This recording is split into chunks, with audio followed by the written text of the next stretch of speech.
Welcome to Climate News Weekly. I'm here with Darren and Julio. Welcome, guys. Good to see you again. Always a treat. Likewise. Our lineup of stories this week is going to begin with this story about EVs and cold weather. This is a perennial favorite. We see this story every single year. It's always basically the same. But this year, it feels like it's getting a little bit more attention than usual. Darren, what is the gist of EVs and cold weather? Absolutely. It's just worth touching upon this for a few minutes because it's made so many news cycles. And as you mentioned, this is something that does seem to pop up every year. But the reason I think it's getting more attention now is because so many more people have adopted EVs. So some of the issues you've seen have been exacerbated. Now, just to make some things clear up front, some people might say, hey, this is a anti-EV kind of propaganda campaign, and other people might say, oh, there's really nothing, and there's nothing wrong with EVs. Other people might say, oh, no, this is why we can't move to EVs. I just want to make clear that neither of those are really the case. I think there is a real challenge with EVs in cold weather that people have to acknowledge, but also that there are a lot of pragmatic, relatively straightforward things that can be done to mitigate and resolve these issues. So what is happening here at the end of the day? I think let's talk about the physical facts first. One is that EVs do have diminished performance and range in cold weather. That being said, I want to put it into context. All cars have diminished range and performance in cold weather. I think the reason why it's been a bigger issue for EVs is because A, it's top of consciousness, it's new technology, and the range to start off with is less than most gasoline cars. So when we see a reduction in range, it is more salient in our minds. But what is actually happening here on a physical level? The reason why these EVs have less range are fewfold. The first one is there are more energy draws on it. If you're turning up your heater, if you have to warm up your battery so you don't stress it, that's going to consume more energy out of that battery, which means that your effective range for actually moving you from point A to point B is going to be reduced. The other thing to keep in mind is that when it's cold, the battery chemistry needs to protect itself to keep the consumer safe. And one of the ways it does that is to avoid what's called lithium plating. So if you try to charge or discharge too quickly, the lithium ions basically can't move into the anode or cathode quickly enough, and then it ends up plating on either side. And that can be dangerous because it can cause shorts. So that's why electric vehicles will actually slow down the rate of charging to make sure that it avoids that phenomenon. But what that means is, okay, you have diminished range. You show up to an electric vehicle charger.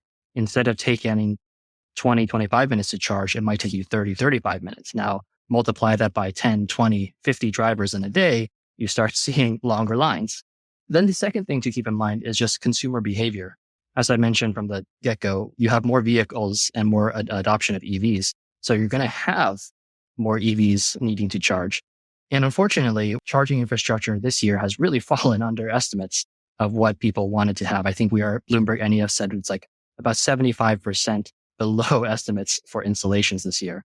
So if you have all these new EVs, but charging infrastructure hasn't kept pace, you can just see why that would cause more of a bottleneck. I admit that the technology should get better and that people shouldn't have to be thinking about this all the time, or at least every winter. But the fact is, with some very basic things, you can overcome this. And some simple things like using your seat warmer and your steering wheel heater rather than heating the entire cabin for one person. I just want to add quickly, there's another reason why I think this has gotten a lot of coverage this week. We had a big nationwide cold spell. We haven't had one of those for a couple of years. The overwhelming majority of the United States is in sub-zero weather. It's really cold. And so it is geographically wider. It's not just that people are adopting more EVs, which I agree. It is also that cold weather is hitting everybody right now. So doing a story on cold weather makes sense. Yeah.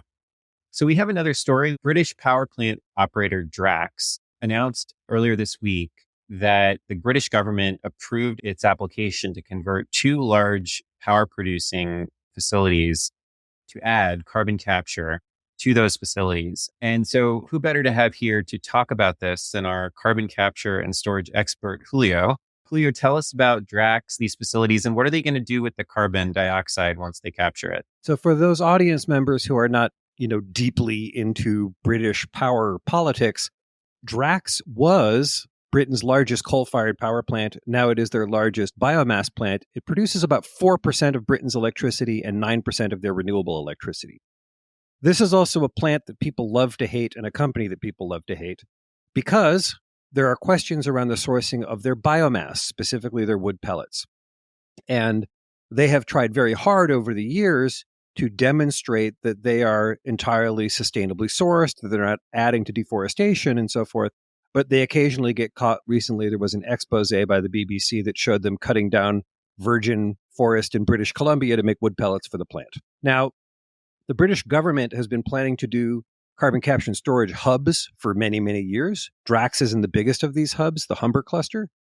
In addition, the British government has been making increasingly ambitious climate targets. And as part of that, they need zero and negative carbon emissions. So the British government has given the green light to this very big project. And the thing that stands out about it is that it's so big. Because it is so big, it costs a lot of money. So Drax is putting up 2.5 billion pounds.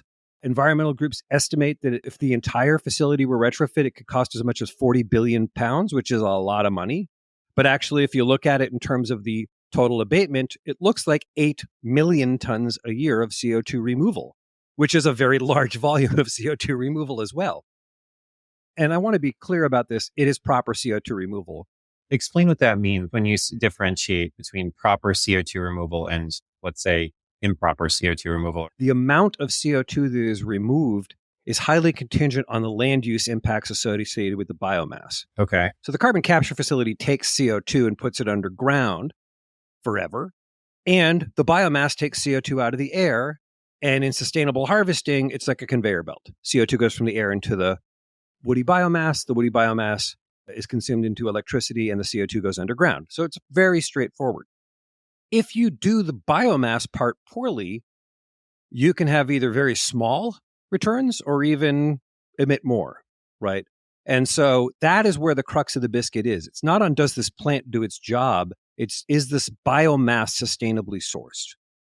And that is not easy. That is hard to sort out. So Julio, can you say a little more about that? What would good sourcing look like and what does bad sourcing look like? Right. So Europe has been doing wood pelleting for a while, so we have information on this. An example of a good project is this Microsoft Ørsted project in Denmark, where there is locally sourced woody biomass that's left over from forestry operations and wood and paper mills and stuff like that.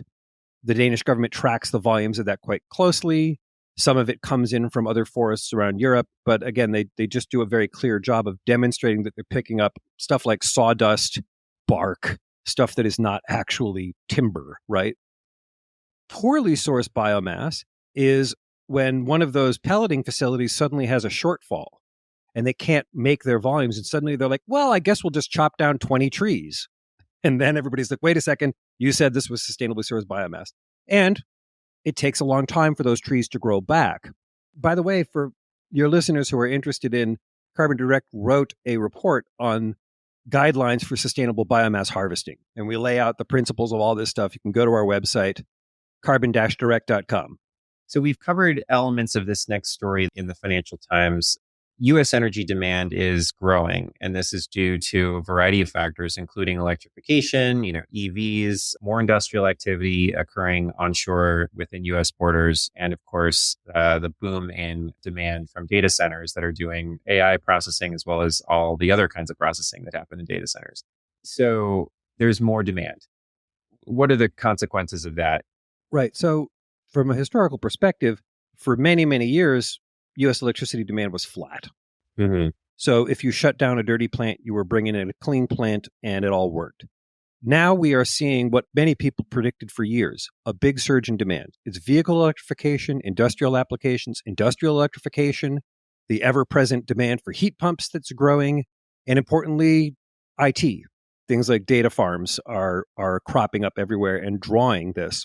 And when we have cold weather like we did in Texas last week, we see surges in the demand. When we have hot weather, like we saw last summer, we see surges in the demand. And the grid is starting to become unstable around this, and it's a problem. Add that to a related sort of set of facts, which is that the interconnection queue to add new power demand is wildly backed up. Berkeley put out a report last week that showed that well over 1,000 solar installations are just sitting around waiting to get hooked up. Like, we got real issues.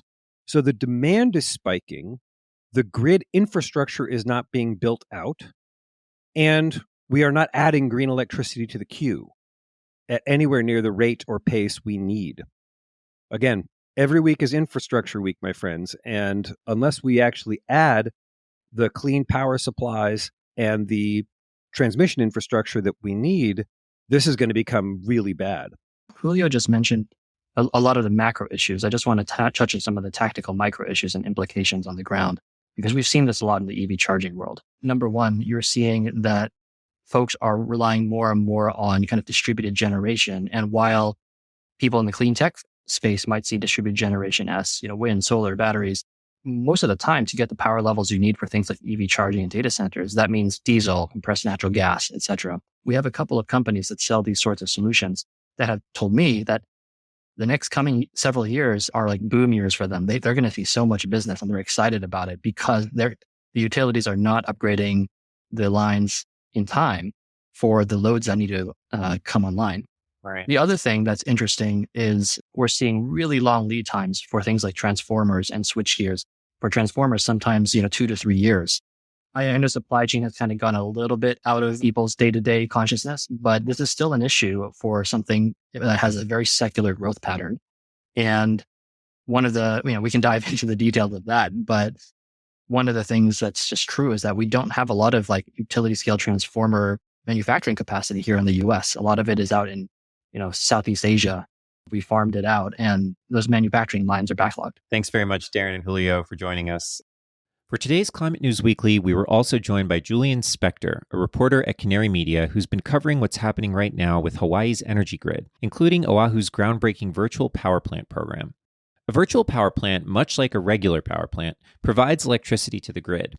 But instead of being in one central location, a virtual power plant relies on distributed energy resources like home batteries, for example, or solar panels, and even electric vehicles for its power. If you want to learn more, we actually just published an episode on virtual power plants last week. You can find it on our website, climatenow.com. In the meantime, here's Julian Spector for Canary Media. Julian, welcome. Great to have you here. Hi, James. Glad to be with you. So we've covered the topic of energy storage, both distributed and utility scale, and we've talked about different kinds of battery technologies that are both in use and hopefully coming online soon. And we've talked on sort of the macro scale, system-wide.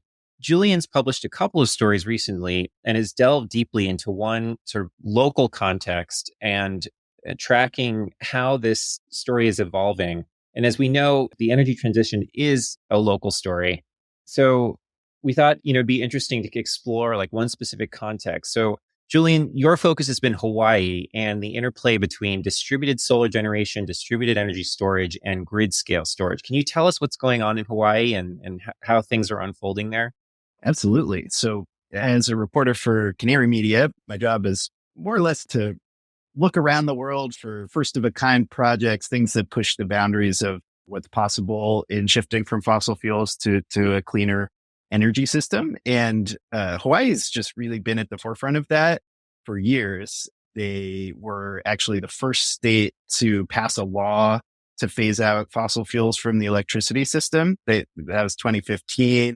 And so the specific context I've been following there over the last few years is they needed to shut down this coal plant. It was run by the power producer company AES on the west side of Oahu, which is the most populous island, not the biggest in size, but, a million-ish people living there. So very important hub in the middle of the Pacific. And the coal plant was the largest power plant on the island. They've been, running around the clock for 30 years. So you're shutting down the coal power, building a whole network of renewable generation with batteries to store it and shift it into, whenever you need it. This battery is going to be doing things batteries have never done before because it's taking on kind of this lead role in keeping the island grid running smoothly. And then, they had some sort of unexpected turbulence along the way. And so what is the situation now? There was this kind of moment of response from the Hawaii energy community. The regulators were really working with the utility and the developers to try to fast track things. They managed to, get through the coal shutdown without major grid disruptions, got some emergency help from a few solar projects that were able to speed up and show up in time for the shutdown, and then actually started paying home batteries, the homeowners, to like add a battery and store their solar and share that with the grid at night. And then this December, the large scale battery and Kapolei energy storage came online, and it's up and running. And to give you a sense of the scale, it's got basically the same capacity as the coal plant had. So the coal plant was 180 megawatts, and this battery has 185 megawatts. The peak demand for the island is about 1,100 megawatts. So this is like very significant in terms of the scale of the grid, like how big a role it plays on the grid. Just to reiterate, we're talking about a million people or so that are served by the new system. Yes. So that's a lot. Absolutely.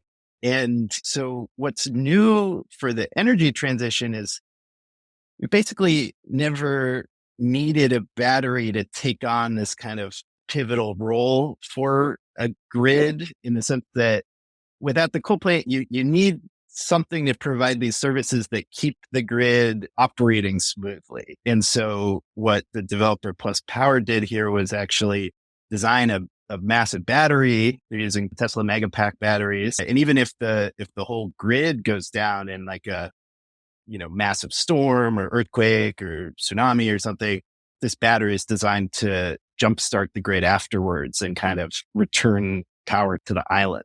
Got it. So it's pretty impressive on the whole that this is happening. Julian, it's been really great to have you. This has been really interesting. And thank you for diving into this and for all your work at Canary Media. Listeners, if you'd like to read some of Julian's work, we have linked to his stories in the transcripts on the website. So please check it out. There's a lot more details that Julian gets into in those articles. So thanks again. And that covers it for this week's Climate News Weekly. Thanks for listening, and we'll see you next week. Climate Now is made possible in part by our science partners like the Livermore Lab Foundation. The Livermore Lab Foundation supports climate research and carbon cleanup initiatives at the Lawrence Livermore National Lab, which is a Department of Energy applied science and research facility. More information on the Foundation's climate work can be found at livermorelabfoundation.org.